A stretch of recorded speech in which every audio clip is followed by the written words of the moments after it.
Let it cook for a second. I got this if you need it too. If you want to look at a stat or something. Cool. All right. We're good. Life sure is sweet, huh?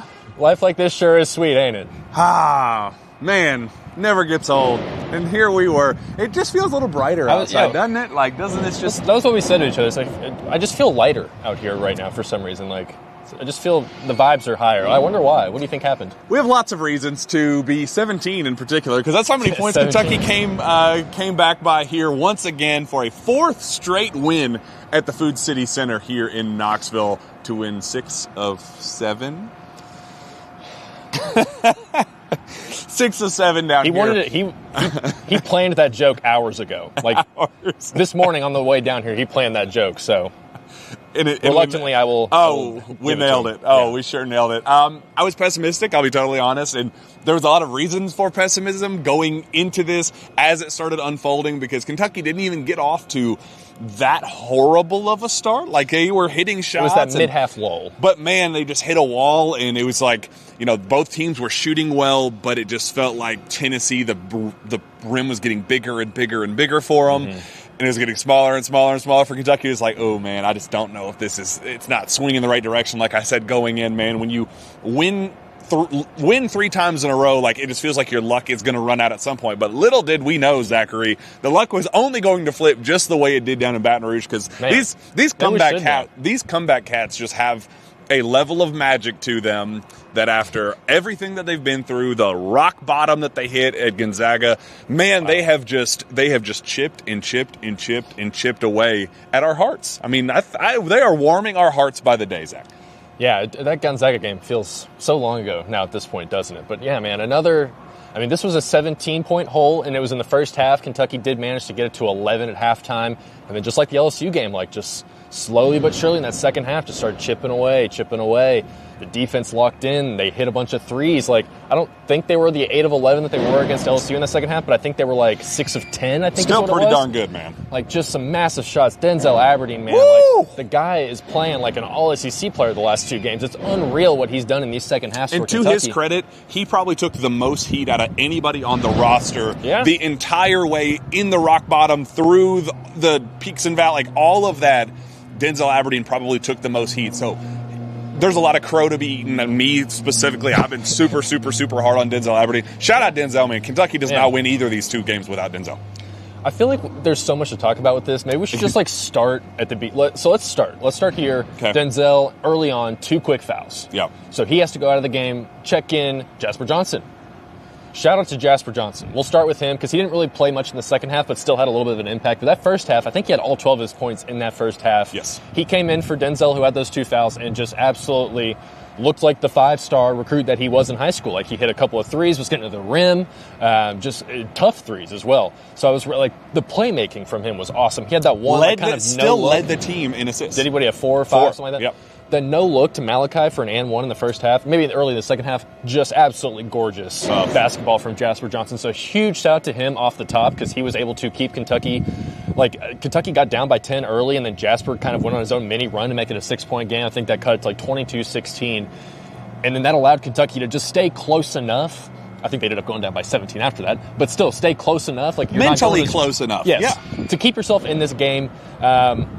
But he was pretty much the only one in that first half that played well. Like Yelovich, those 2 did come together. In and had some moments. It was like those 2 started the game and kept Kentucky alive, so everybody else could fall into place later. Yeah, and it worked just enough to keep them close enough going into halftime where they felt like they had a little bit of momentum.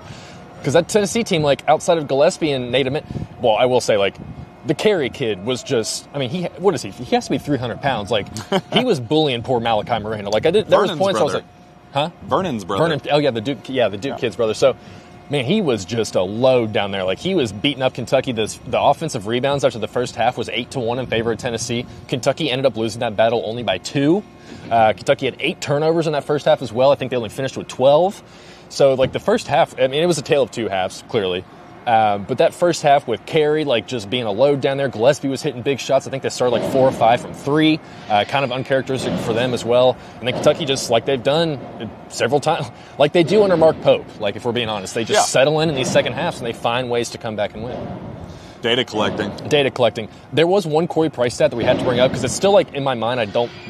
I'm not sure. Like, I'm not doubting Corey Price, but over Tennessee's last 102 home games, it's so nuts. When they are leading at halftime, they have won 100 of those games. The 2 losses came today and last January when Kentucky came here. 102 home games. They've lost 2 of them when leading at halftime, both to Mark Pope's Kentucky Wildcats. That is one of the most insane stats I think I've ever heard about the Mark Pope era. Shout out to him for finding ways to create some sort of, like, I don't know what goes on in these halftime interview or speeches and stuff like that, but he's obviously collecting data, and it works. Like, you know, you can joke about it, but something about it is clearly working. So the first half was a little bit of a disaster, but yes, we had bright spots from Jasper, bright spots from Yelovich. Ortega was kind of stinking it up. Mo Diabate was having KS Borg ready to, like, light all of, like, go downtown and light Ruperina on fire. A couple of players really it was just not playing well, and man, to only be down by 11 at halftime, looking back, was kind of a mini miracle in itself. And in that second half, man, like, where do you want to start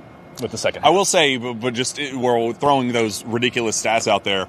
Tom Leach threw one out there that the last time Kentucky won in this building in 2022, they've lost. Tennessee in this building has lost 6 total games, just in general. 4 of them have been against Kentucky. It's insane, man. That is like, they really dominate this gym. I don't know how or why, but they really, really dominate. Well, Colin Chandler opened his post-game press conference. He gave the opening statement. He said, We just really love playing in Knoxville. We just really appreciate playing in Knoxville. And guess what? I appreciate you playing in Knoxville as well. I think just the second half, I think it was the tone that Denzel Aberdeen said. I mean, again, just a ton of credit where it's due with him. Colin Chandler hit some really big threes, and again, it was not one big massive run. And to Tennessee's credit, like Nate Ament kept getting to the free throw line, and he was bad in the first half, and then just kind of took the game over late. And it was a true back and forth haymaker that it just felt like Kentucky kept throwing back a little bit harder. Neither team was getting the stops necessary to totally swing the game, but it was just like, man, just winning inch by inch, hitting singles, not like, hey, we got to swing this out of the park. Like, it was just a little inch by inch, and down that last couple of minutes, especially, man, Jacoby Gillespie just kind of crumbles, turns the ball over a couple times. Otega Owe, as bad as he has been, all the way up to the point he gets, pick 6 and kind of flips the momentum and gets the free throw line. And Mo Diabate getting 4 offensive rebounds after he was kind of virtually of that game. Mo Diabate was the best player on the floor. 8 points and 4 offensive rebounds in the second half. Kentucky does not win that game without Mo Diabate. Just kind of allowing Jasper and Yelovich to kind of just set the tone early, allowed all the other kind of placeholder guys in the second half to take the game over. But Denzel Aberdeen is by far the game MVP. Shout out Parlor Pizza, game MVP. The way he took the game over, Rick Barnes afterward was just like, hey, we couldn't guard him. There was nothing we could do. I kept looking over at Zach during the game, just like, dude, DA's a hooper. Like, it is a one-on-one. I am going to ISO, give me those ball screens. Maneuver through the ball screens, but I'm going to defeat you in my own way, and that's just by being a dog and being. I thought I was going to have a heart attack on the court. I don't think I got a picture the last 3 minutes. I was like, "Did you get a picture of this? Did you get a picture of that?" I was like, I was over there having a heart attack. Did you see what happened at the very end, the little scrum? Were you on the floor for that? Yeah, I did. I got a video of that. I think Jack, though, got the premium video just because everybody else was having to take off at it. But, for real, though, I just thought I'd drop in because, dude, this team just does not quit. Injuries, deficits, it doesn't matter. They just don't quit. Huge win. You guys get back at it. Thank you, sir. See you guys. Shout out to our guys. See you, Blue, over there. Yeah, man, it was inspirational, and I appreciated the way Mark Pope kind of didn't duck the smoke of like, hey, no, we understood where we were to start the season, and some of themselves. You got to earn that. You got to earn that confidence by going through the trenches, and that's exactly how this team wanted it. Again. And it is just kind of strange how, just game by game now, you'd never know which guy's going to actually step up. Which set of guys for Kentucky are going to be playing that second half. Last game, Yelovich was the guy that kind of helped Kentucky. And then in this one, it was... Well, one thing I will say is now the last LSU and this game, Colin Chandler has been like the third guard for the last 7, 8, 9 minutes of these games. Like, I don't think he's putting up crazy numbers or like, he's not going out scoring a bunch of points or locking down the other guy, but he's doing just enough to impact the game in a positive way where Coach Pope feels confident enough to leave him in there. So I did think that's interesting to note that while he's not putting up crazy numbers, I don't even know what Colin Chandler finished with. I think he had double digits. Yeah, he had 12 points. 4 threes. Hit all threes. But Denzel had 22. Ortega had 12. Jasper had 12. Mo finished with 10 and 6. Colin brought up that big steal, the total Ortega's? turnaround one. No, his steal to lead up for the and one for Ortega.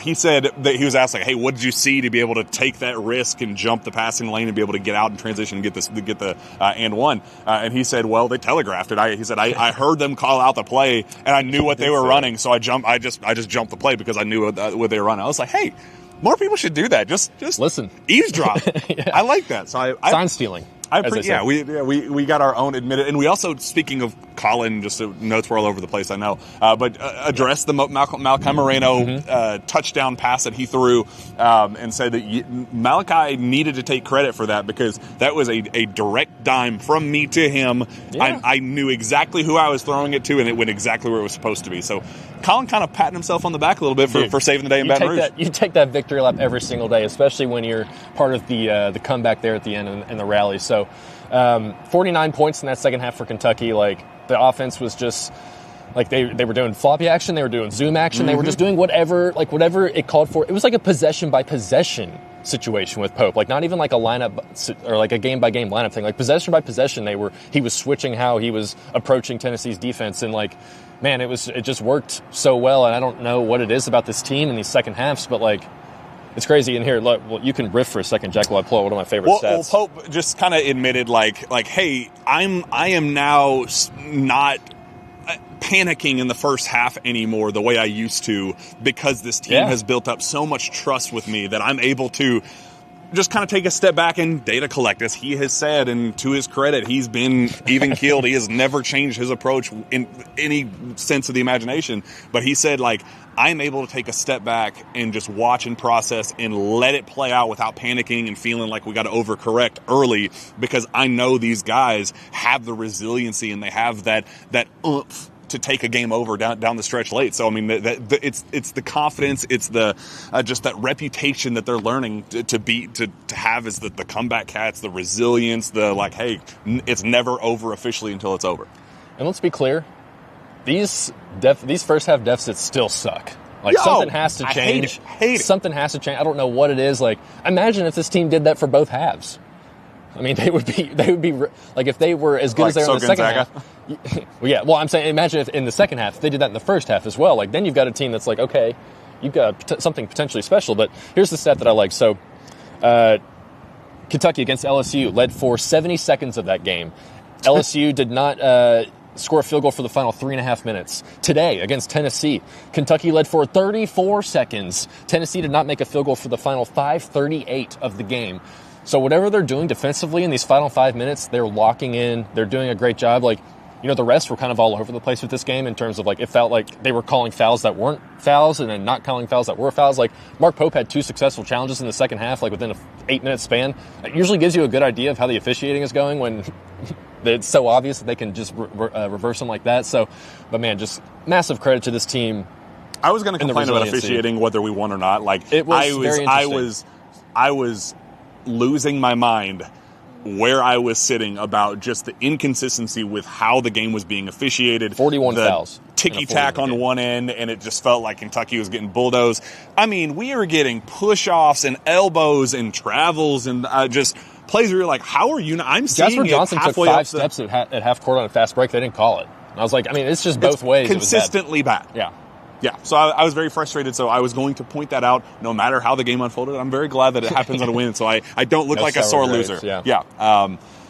Let's do, I gave my Parlor Pizza player of the game MVP is Denzel Aberdeen for just taking the game over for a second straight time. His last 3 games, his SEC efficiency just unbelievable. Just getting living up to the hype of a national championship guard that you want on the floor for that last possession every single time out. But I'm going to challenge you. You have to name another Parlor Pizza player. Easy, I got one, because I'm going to go a little bit of a different angle. You've got the Parlor Pizza player of the game. I've got the Parlor Pizza player of the final 5 minutes. Oh, I like that. Mo Diabate. There we go. In the group text, but I think everyone did. Like, he shot way too many times in that game, and then towards the very end, the last 5 minutes, he's like, you know what, all right, I'm going to volleyball every ball I can get in the air. I'm going to go grab it. I'm going to go over these 6'10" dudes from Tennessee. I'm just going to be bigger and stronger than everybody, because that's why Mark Pope brought me here, was to be bigger and stronger than everybody else, even though I'm still 6'7", a little bit undersized. So massive credit to him. Like, he was the reason that Kentucky got, like you said, 4 offensive rebounds. I think that was on 4 different possessions. Yeah. So four different Dude. second chance opportunities for Kentucky. I don't remember exactly how many points they generated. 17 second chance points compared to 9 for second chance opportunity. I mean, that was the difference. Against the best offensive rebounding team in the country, Kentucky won the second chance points. That's a huge deal. So massive credit to Mo Diabate, who did not play a good game for the first 35 minutes, but was the best player on the floor for the final 5, and that's all that matters. Yeah, shout out to our friends of Cole as well. Shout out to the stat, first 3-game winning streak in the SEC for Mark Pope. Yes. Ever? In the regular season. In the regular season. So really, how about that? Does it give you real confidence going into now this next week? You both must wins in terms of, all right, you can now turn 3 into 5, and now we're talking, are we ranked again? Yeah. Are we back in the conversation? I mean, it's tough. I think what did the ESPN BPI said that Kentucky has the toughest remaining schedule in the country. The SEC is obviously down compared to last year, and you beat a Mississippi State team that's not great. You had to do the 17-point comeback or 18-point comeback against LSU, which isn't a great team. But this was a huge win. So, this one can give you a little bit more confidence than maybe those last two, because Tennessee is a top 25 team. They're 5-5 in their last 10, but they've got a bunch of good, they beat Louisville by, 18 or 20? 700. Yeah, they beat Louisville by a bunch, the same team that smacked Kentucky earlier in the season. So, it's very encouraging. You don't want to, make too many overwhelming statements just because these first halves are still terrible. And even against Mississippi State, if I remember correctly, they were down in the first 10 minutes of that game as well. So if that can get fixed, and that's a massive if, because that just has not proven to be a thing with Mark Pope's teams, that they just don't come out and have this sort of energy consistently in these first halves. But if they can get that fixed, then you can start thinking, okay, the ceiling for this team it feels higher. It definitely feels higher, the ceiling for this team is. And it's just a game-by-game thing with these lineups and rotations. Yelovich he was not great in the second half. He could come back and be great in the next game. It literally is just a game-by-game thing with this team right now, and it's fine because they're still winning, but I guess there's a lot of basketball left, so there's a lot of time to improve and figure out what's going on in these first 10, 12 minutes of these games that isn't going right. The depth that we kind of made fun of in the middle of their struggles about you have the only reason they're winning. You have right too many pieces. You don't know what you're doing with them. It is now allowing them to kind of nitpick little game plans and say, well, this is going to be our group. We talked about how the rotation is getting tighter, but it's shifting to depend on what the matchups are and what the game's shifting half by half. And that's how you win basketball games. His job is to win basketball games, and that's exactly what he's doing right now in SEC play with 3 straight. And, hey, let's turn it into 5. Winnable games against Texas, winnable games against Ole Miss, both at home. Ole Miss at home. Travis Perry homecoming. That'll be fun. A 5-game winning streak would do this team such good after where they started. And to their credit, they gave themselves a chance. They put themselves in the conversation, and now it's put up or shut up time. See if they can do it. So, for Jack Pilgrim, for Zack Geoghegan, for Stephen Peak behind the camera. Ask him to subscribe. Oh, subscribe, never please. Asked that. Please. And like it, please, too. Please, I'm begging. Video, like it, subscribe, comment, say that you love us and this Kentucky basketball team, because I am loving this Kentucky basketball game. We'll continue to eat crow and fun. enjoy doing it as Kentucky continues to stack wins. For Jack, for Zach, for Steven, for Food City Center at Thompson Bowling Arena in Knoxville. That is 6 of 7 victories in Knoxville. Go Cats.